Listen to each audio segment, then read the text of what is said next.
All right, so this week we have a 40-year-old man with a history of C. diff infection who was admitted for purulent cellulitis of his right leg.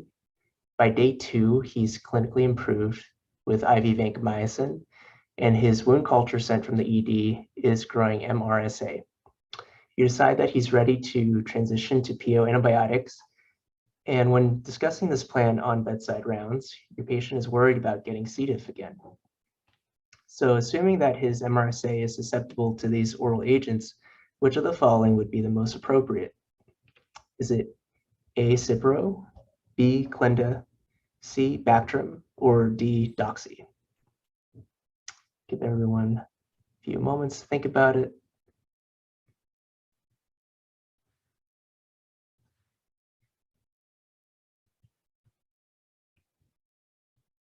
So the answer here is going to be D, doxycycline. Let's go over why. First off, there have been a lot of risk factors that have been identified for developing C. diff infection. Out of all of these, though, we're going to be focusing this fast facts on antibiotics, since this is the biggest risk factor and one where we as prescribers can have a lot of impact over.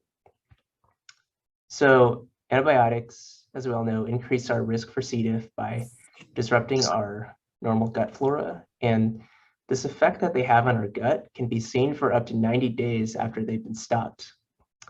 And our friends from the Netherlands studied this in 2012 in a case control study where they looked at cases of C. diff that were associated with antibiotic use, and they found that the risk was highest when your antibiotic use was within the past 1 to 2 weeks, but your risk was still increased compared to the control group if your exposure was as far back as 90 days prior, with an odds ratio of 2.7.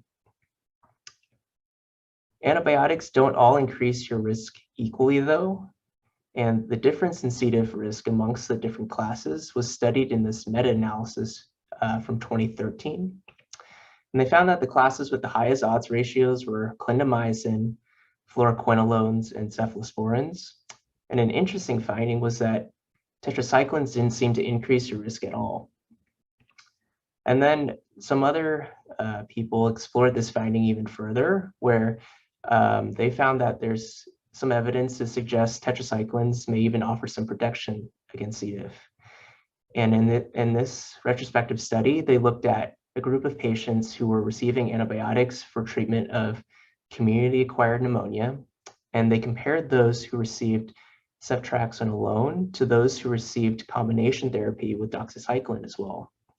And they found that the incidence of C. diff infection in the group receiving doxy was much lower, with an adjusted hazard ratio of 0.73 for the doxy group.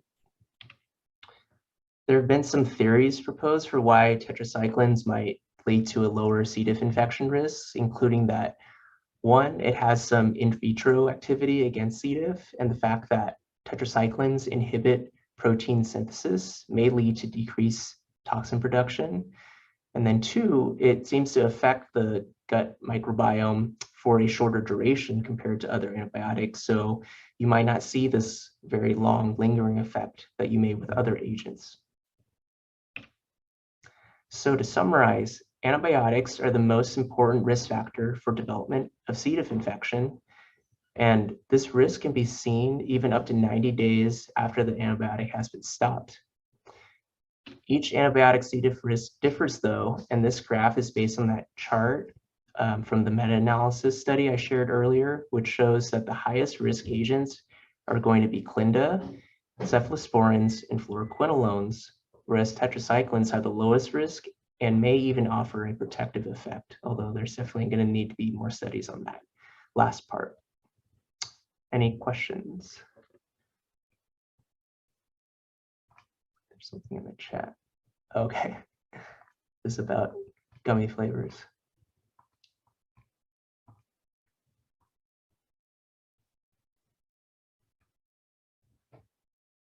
All right, thanks everybody. Have a great weekend.